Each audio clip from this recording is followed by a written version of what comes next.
هي البلاصة الوحيدة في العالم اللي البحر متاعها يتباع ويتشرى. أي نعم، ويتوارثوه العائلات أبا عن جد زادة، ويقسموه كما يقسموا الأراضي، ويعملوا حدود ما بيناتهم.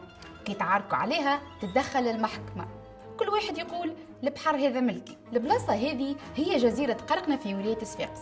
يجيو نتعرفوا على حكايتها من الحكاية.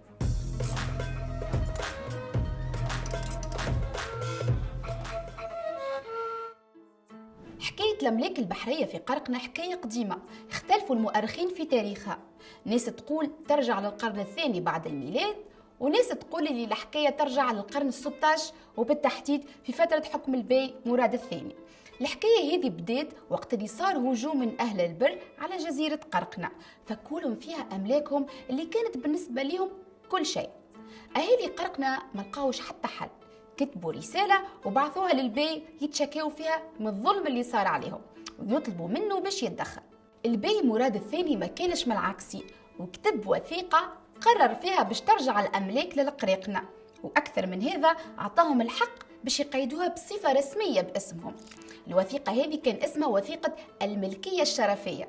ومن هيك الوقت القريقنة ولاو يقسموا البحر، ولات عندهم أملاك فيه مقيدة في الأملاك العقارية يسميوها الشرفية على اسم الوثيقة، ويتوارثوها في العائلات. البو يورثها لصغاره، وتتقسم بالقانون بين البنات والولاد كيما الأراضي بالضبط، وتتباع وتتشرى وتتكرى زادة.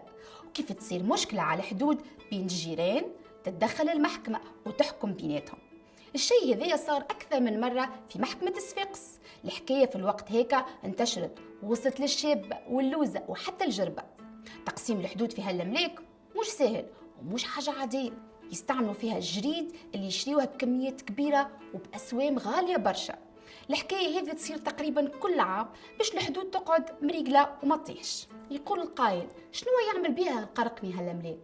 الأملاك هذه هي عبارة على مصيدة كبيرة تجيب أبن حوت ممكن تذوقه في حياتك، هو حوت الشرافي.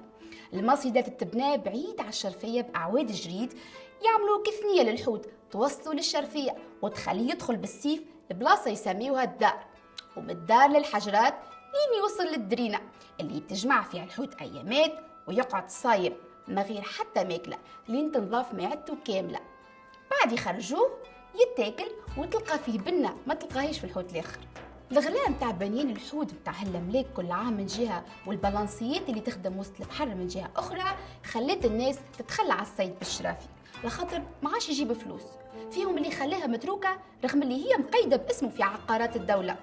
الشيء هذا خلى الدولة تحط يدها على جزء منها باش تحمي الطريقة التقليدية في الصيد من الاندثار.